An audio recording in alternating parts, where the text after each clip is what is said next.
네, 북한이 정찰 위성을 발사하겠다고 통보한 예고 기한을 넘겼지만 한미일 3국은 경계를 늦추지 않고 있습니다. 북한에서 새 액체 연료 시험을 준비하는 듯한 정황도 포착됐는데요. 북한이 언제 재발사에 나설지 그 시점이 주목되고 있습니다. 한편 한미 북핵 수석 대표는 현지 시간 12일 미국 워싱턴에서 만나서 대북 공조 방안을 논의할 예정입니다. 관련 내용들 차두현 아산정책연구원 수석 연구위원 모시고 말씀 들어보겠습니다. 위원님 어서 오십시오. 안녕하세요. 네, 안녕하십니까. 위성 발사 이야기 먼저 해보겠습니다. 네. 북한이 일본을 통해서 IMO에 예고한 발사 기한 11일까지였는데 그렇죠. 이제 종료가 됐고 가급적 빠른 시일 내에 2차 발사하겠다고 공언을 한 상황입니다. 네. 지금 준비 상황 좀 어떻게 보고 계십니까? 네, 지금 여러 가지 정황들이 북한 입장에서는 발사 시점을 지금 당기겠다라고 노력은 하는 것 같아요. 근데 두 가지 변수가 있는 것이요. 일반적으로 지금 발사체의 문제도 지금 북한에서 일부 시인을 했고요. 또 두 번째는 군사 정찰 위성이라 그래서 기존의 단순 신호를 보낼 수 있는 위성보다는 조금 더 복잡하고 정교한 위성을 올리려고 그러다가 실패를 한 거란 말이에요. 근데 지금 발사 단계에서 실패했기 때문에 위성도 소실된 단계거든요. 재조립해야 된단 말이에요. 이거면 흔히 얘기하는 1, 2주 내에 다시 재발사한다라는 거는 불가능에 가까웠고요.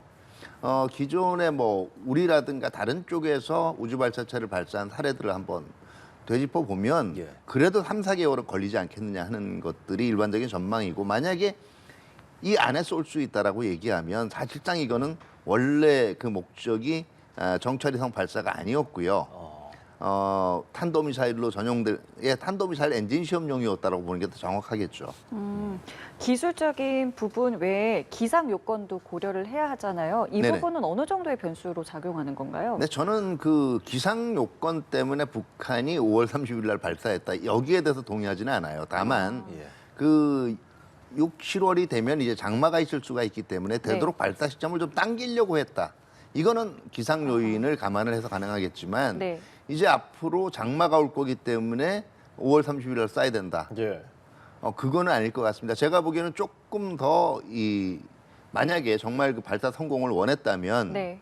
그 신중에 신중을 기하고 기술적인 점검을 더 했을 것 같거든요. 그렇기 때문에 뭐 장마를 예상해서 5월 30일 날 다시 말해서 IMO라든가 그 국제기구의 그 이 통보안 바로 첫날 발사했다. 제가 보기엔 그거는 조금 설득력이 약하다고 봐요. 그러면은 위원님께서는 5월 30일에 발사한 이유는 뭐 결정적인 이유가 있었다고 보세요?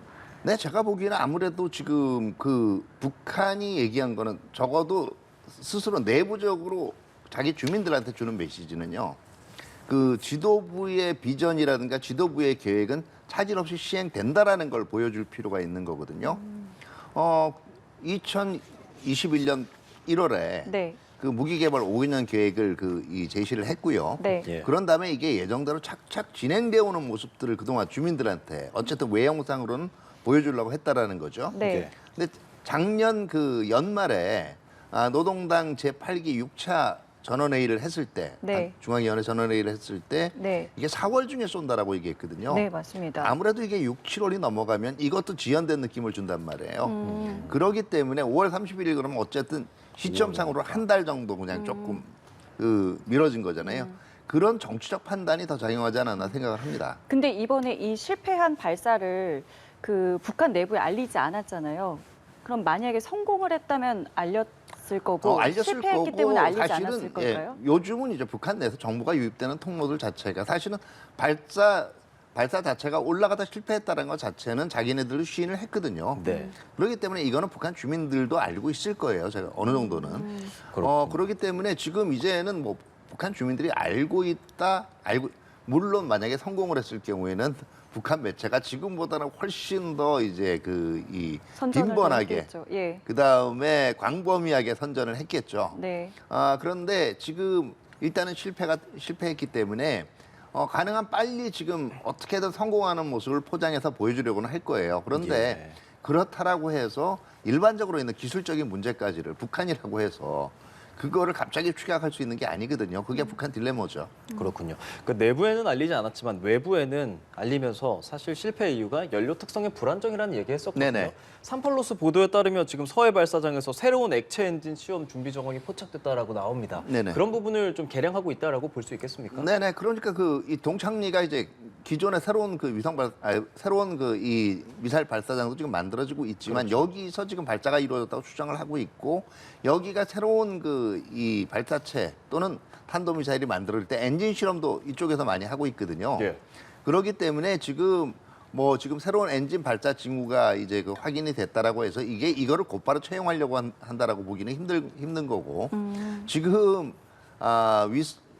북한이 그냥 이른바 군사정찰 위성 그 재발사 준비도 하는 한편 네. 그다음에 신형 그 탄도미사일에 전용될 수 있는 신형 로켓 지금 엔진 실험도 동시에 진행하고 있는 거죠. 동창리라는 그 이곳의 특성, 다시 말해서 미사일을 발사하는 곳이기도 하지만 로켓을 발사하는 곳이기도 하지만 동시에 신형 로켓의 엔진 실험도 이루어지는 이 특성이 지금 그대로 반영이 되고 있는 거죠. 발사체에 대해서도 좀 여쭤보고 싶은 게 이전에 좀 공개했던 어떤 사진을 봤을 때 네. 위성 옆에 발사체로 보이는 이제 모자이크 처리를 하긴 했습니다만 이제 두 네. 개 발사체로 보이는 이제 사진이 공개가 된 적이 있었는데 네. 좀 서로 다른 발사체 두 개를 동시에 개발했을 가능성도 있겠습니까? 제가 보기에는 뭐 그럴 가능성도 배제할 수 없지만 네. 논리적 순서로 보면은요 모자이크 처리됐다고 하나는 그 이번에 이제 실험하고 난 다음에 네.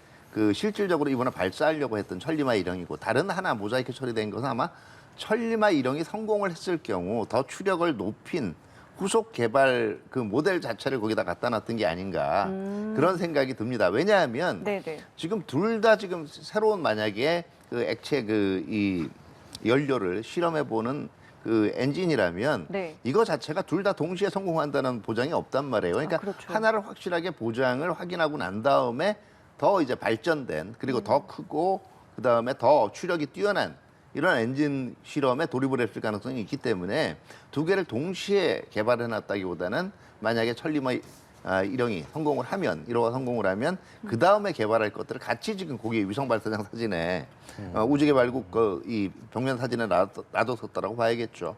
예. 우리 군 당국은 대비 상황을 해지하지 않기로 했습니다. 일본 정부도 이 패트리어트 미사일 요격 부대 계속 배치하고 있겠다고 네네. 밝혔는데요. 이런 경계 유지는 언제까지 계속하게 되는 거겠습니까? 2차 발사 할 때까지 계속 진행하는 겁니까? 네, 일단은 지금 계속적으로 주시를 하고 있겠지만은 예. 만약에 6월이 지나고 나면 이게 아마 시간 자체가 지금 조금 더 이제 아마 필요할 걸로 생각이 되고요. 그 서해 위성 발사장 근처에서 또 어떤 움직임이 포착이 되느냐. 가령 예를 들면은 그쪽에 있던 차량들이나 이제 구조물들이 네. 그 이렇게 그 변화하는 조짐이 안 보인다는 건 작업이 중지됐다는 얘기거든요. 예. 거기서. 예. 그런 그 징후가 있을 경우에는 잠시 아마 지금 그 대비태세라든가 아니면 그 이 감시나 경계 부분도 조금은 시간적 여유를 가지고 진행할 수가 있겠죠. 자, 미국에서 이제 또 다르게 파착된 어떤 북한의 움직임을 보면 북한의 심포급 잠수함이 이제 네네. 최근에 건식독으로 옮겨졌다고 해요. 건식독이라는 게 이제 유지 보수를 하는 시설인 거잖아요. 그렇죠. 드라이독에 옮겨진 예, 거죠. 여기에 옮겼다라는 거는 어떤 걸 의미하는 건가요? 우리가 알고 있는 심포급 이게 지금 북한 측 용어로는 이제 824 영웅함이고요. 예. 그 우리 측이 일반적으로 부르는 건 이제 고래급 잠수함이에요. 네. 이게 이 주목을 받고 있는 이유가 북한 잠수함 중에서 유일하게 지금 SLBM 다시 말해서 잠수함 발사 탄도 미사일을 발사할 수 있는 그 발사관을 갖춘 그 이 잠수함이거든요. 그리고 네. 사실 심포급이라고 얘기하지만 이거 하나밖에 없어요. 지금까지 확인된 북한은요? 거는. 예. 이게 들어갔다라는 거는 결국은 유지 보수를 위해서 들어간 건데 이것이 진짜 이제 지금 위성 발사를 실패했기 때문에 그 시쳇말로 얘기하면 약간 체면을 구겼잖아요. 네. 이게 SLBM을 발사하려고 하는 건지 아니면은 이 설계를 지금 변경을 하려고 한 건지 이거는 조금 더 두고 봐야 되겠지만은 네. 그동안 북한이 이제 이 해온 특히 김정은 시대 선전선동을 보면 네. 어쨌든 나름대로 자기네들이 대외의 위성 발사나 우주 발사체라고 선전을 한 거는 그 맥락을 그대로 이어가는 거고요. 그 다음에 탄도미사일 같은 경우에 아주 대놓고 했단 말이에요. 발사한다라고. 그렇기 때문에 두 개를 섞어 쓰지는 않을 것 같아요. 그러니까 자기네들이 가지고 있는 대량 살상 무기, 탄도미사일을 비롯한 위력 시범을 보일 때는 그 맥락에서 가는 거고. 그 다음에 우주 발사체 발사라고 얘기했을 때는 자기네들이 얘기한 명분이라든가 받게 된 포장 자체가 훼손되지 않도록 할 거기 때문에 이번에 군사정찰상이 실패했기 때문에 SLBM이라도 쏴야겠다. 그래서 심포급 잠수함을 지금 드라이동에 넣었을 가능성은 적습니다. 그러나 지금 이 북한이 또 국면을 이제는 미사일 위력 시범 쪽으로 이제는 옮겼을 경우에는 이것도 SLBM 발사도 충분히 예상해 볼 수가 있죠. 예. 전원회의 얘기를 좀 해보려고 합니다. 매년 한두 번 정도 원래 전원회의 하는데 2월에 네. 이어서 6월에 전원회의 한다는 것이 이례적이라는 말씀 많이 드렸었는데요. 그렇죠. 전원회의가 지금 아직 진행되지 않고 있는 상황이라 상순회 뭐 개최한다고 하는데 이게 뭐 위성 발사 실패가 이런 일정 조정에 좀 영향을 미치기도 하는 거겠습니까? 저는 위성 발사 실패 때문이라고 보지는 않고요. 예. 그런데 이게 지금 상반기에만 전원회의를 3번을 한다라는 게 그러니까요. 그렇게 이게 보통의 일은 아니에요. 그렇다면 아마 이 전원회의의 가장 큰 의미라는 것이 의사결정 기구라는 것도 있지만요. 어떻게 보면 분위기 다잡기예요. 그러니까 이 김정은이 생각을 하기에도 지금 올해가 2023년이 북한이 지금 2번째로 추진하고 있는 경제개발 5개년 계획 3년 차란 말이에요. 네. 2021년에 1차 경제개발 5개년 계획 실패로 끝났다라고 사실상 시인을 했고요. 예. 지금 2021년에 시작된 경제개발 5개년 계획 3차 년도라고 얘기하는 거는요. 결과적으로 한번 그 실적을 정리를 해보고 그 다음에 실제로 실패 여부 자체를 성공이나 실패 여부를 전망을 해볼 수 있는 해인데요. 네. 예. 올해도 뭐 대외적으로는 그냥 차질 없이 지금 목표랑 달성되고 있다 그러지만 네. 전반적인 맥락이나 이거상 지금 현재 이 2차 경제개발 5개년 계획 실적도 지금 상당히 부진하다라는 게 추정이거든요. 네. 그렇게 될 경우에는 2차 경제개발 5개년 계획도 실패로 끝날 가능성이 크단 말이에요. 그렇게 될 경우에는 이게 예. 김정은의 업적을 이제 대외적으로 대내적으로도 그렇고 대외적으로 선전하면서 북한이 건재하다는 걸 알리고 북한 주민들한테 이제 자기를 따르라고 할 그 권위가 약해지는 거예요. 그렇기 때문에 지금 일단은 올해 이제 3번째 전원회의의 가장 큰 목적은 내부의 권력 엘리트들의 분위기 다잡기의 성격이 하나가 있고요. 다시 말해서 이제 더 실적 향상에 매달리라는 거죠. 그다음에 2번째로 할 수 있는 거는 바로 이런 현재 이 실적 부진이라는 것이 뭐 이번에 위성 개발도 그랬지만 실적의 과장 보거나 허위 보거나 또는 이제 부패 문제하고도 연관이 돼 있을 가능성이 있어요. 그렇기 때문에 이 문제에 대한 이제 정신 무장을 강조하는 의미도 있을 것이고요. 혹시 있게 된다면 예. 지금 대외 정책상으로는 이제 최근의 분위기, 다시 말해서 이 북러 관계의 강화를 통해서 지금 현재 전 세계적인 미중 전략 경쟁 그다음에 민주주의 대 권위주의의 네. 이 가치 대립 구도에서 자신들이 반사 이익을 좀 중러 관계에서 얻어보겠다라는 이러한 의사도 좀 어느 정도 표출이 되지 않을까 생각이 됩니다. 그럼 정리하자면 대미 대남 메시지도 나올 수 있고 지금 이번에 발사한 위성에 관한 언급도 있을 수 있다. 제가 볼 때는 위성이나 대미 대남 메시지는 상대적으로 비중이 낮을 거예요. 아까도 경제에 말씀드렸지만 관한 위성 이야기요? 발사 실패가 이 전원회의의 주요 원인이라고 보기는 힘들어요. 그럼 경제 이제 지금 북한 예, 내부 사정에 경제 부분 있는 그다음에 중국, 러시아 등 기존 우방국과의 관계 강화, 예. 그다음에 경제 분야 중에 경제 사회 전반에 있어서 관료들의 어떤 정신적인 각성 그리고 반부패 이런 것들이 얘기될 가능성이 있다라는 거죠. 예. 예. 이런 가운데 북한의 발사체를 쐈고 우리가 인양을 하지 않습니까? 네네. 인양하는 작업 지금 계속 진행을 하고 있는 상황인데 이런 가운데 중국 선박들도 많이 네네. 이제 포착이 된다. 해외 언론에 따르면 중국 역시도 이 발사체 인양 작업에 지금 진행하게 됐다. 뭐 이런 보도들이 나오더라고요. 네네. 중국 측에서 인양 작업에 나선 이유는 뭐라고 봐야겠습니까? 뭐 여러 가지 중국도 당연히 궁금할 거예요. 예. 지금 대량 살상무기 정보가 완전히 공유되는 건 아닐 거기 때문에요. 일종의 북한에 대해서 만약에 중국이 건져가지고 이거를 북한에다가 넘겨준다면 또 북한 입장에 중국 입장에서는 북한에 대해서 하나의 레버리지를 주게 되는 거고요. 예. 그다음에 대외적인 명분 면에서도 이거 중국은 계속 얘기한 게 이게 우주 개발 목적이라 그랬단 말이에요. 네네. 그리고 그동안 이제 중국의 기존 태도들이 북한이 어떤 도발을 할 때마다 이게 북한의 정당한 안보 우려를 무시해서 생긴 일이라고 얘기를 했잖아요.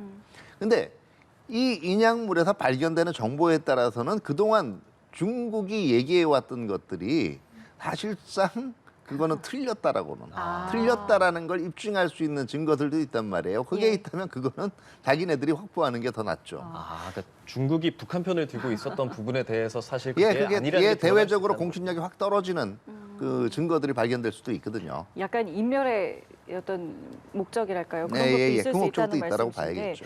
인양을 근데 바로 신속하게 진행하지 않고 좀 뒤늦게 했잖아요. 네네. 그래서 그 배경에 혹시 이제 북한 측에서 어떤 요청이 있지 않았겠느냐 이런 그 가정도 가능성 해볼 배제할 수 수 없죠. 있는데요. 지금 당장 북한이 거기 그 해역상 예. 북한이 작업하기엔 무리가 있기 때문에 장비도 그렇고요. 네네. 그렇기 때문에 중국 쪽에 도움을 요청할 가능성 충분히 있습니다. 그렇기 때문에 만약에 혹이라도 이 가정이 맞다면은 아까 말씀하신 것처럼 북측에 뭐 이것을 넘길 가능성도 예, 배제할 수 그러면 없다는 상당히 말씀이시군요. 북한 쪽에서는 또 더욱 중국에 대한 의존도가 강화가 되겠죠. 그렇군요. 알겠습니다. 그리고 그 중국 이야기가 나와서 그 아까 전원회의에서 우리가 어떤 이야기들이 나오겠는가 뭐 여러 가지 좀 추측을 해봤는데 네.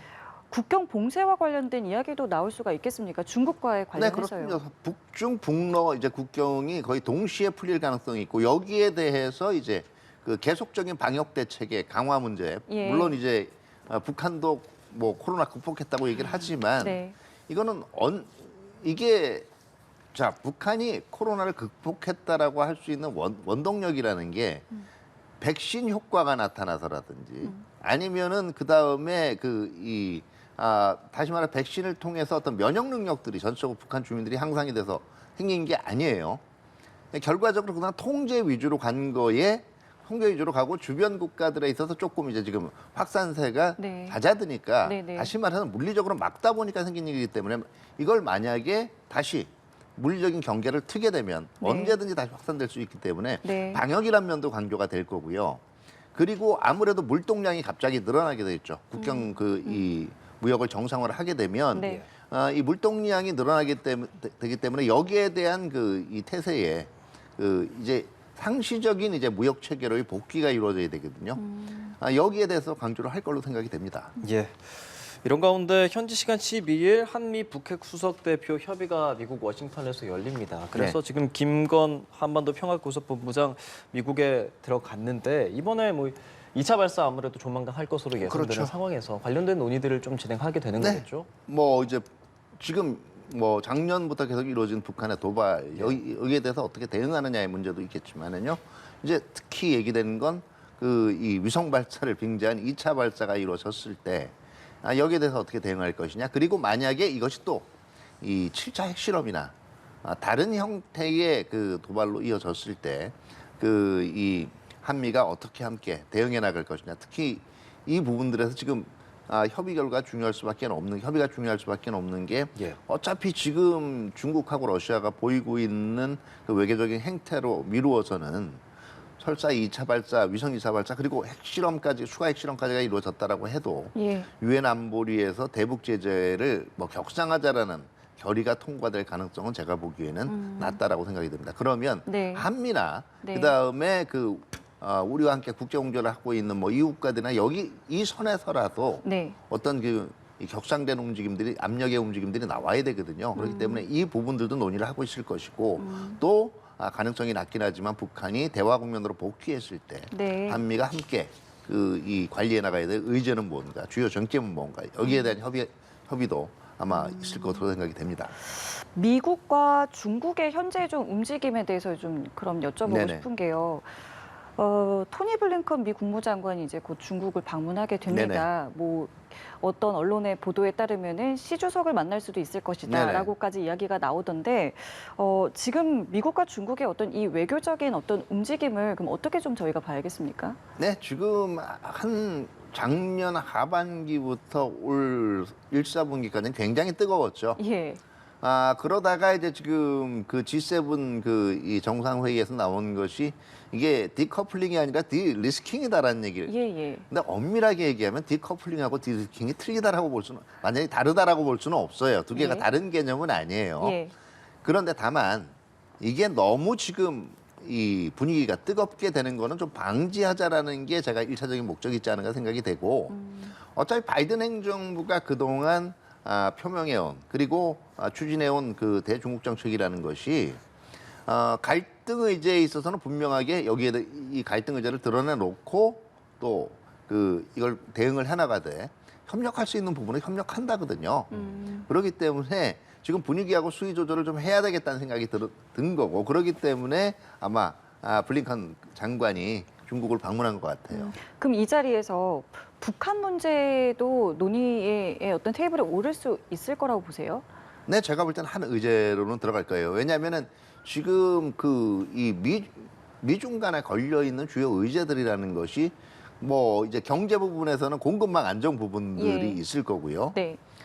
그 다음에 뭐 이 안보나 지역적인 측면에서 우크라이나 문제도 분명히 있을 거고요. 예. 그 다음이 이제 대만 해협 이 불안 문제, 그 다음에 북한 문제도 당연히 들어갈 겁니다. 그렇기 때문에 중국의 이제 건설적인 역할 여기에 대해서도 아마 논의가 나올 거지만 여기에 대해서 타결이 이루어질 가능성은 그렇게 크지가 않아요. 그럼 여기 이로 인해서 뭐 한중 관계에 큰 변화가 당장 이루어지기는 사실 좀 어렵다고 봐야 되겠지만 어쨌든 시작에 저희가 네, 어느 그 정도 영향이 불편하긴 있을 수 하지만 우리가 있다. 받아들여야 될 것이고 오히려 예. 우리가 생각을 해야 될 건 이제 중국의 한반도 문제에 대한 외교적인 기여에 대한 우리의 기대를 조금은 현실화해야 되는 것이 아닌가. 다시 말해서 예.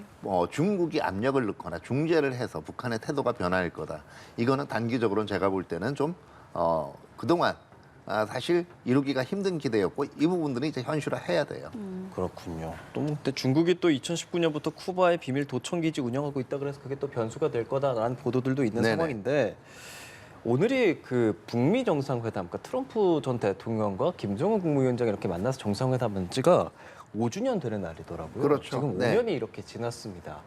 뭔가 지금 북한과 미국 이렇게 뭐 테이블이 그 뒤로 이렇게 열린다라는 생각은 잘 드지 않는데 지금 상황에서 다시 어떤 대화 테이블에 앉아서 어떤 평화적인 좀 협상을 하게 될 가능성 같은 것도 좀 있겠습니까?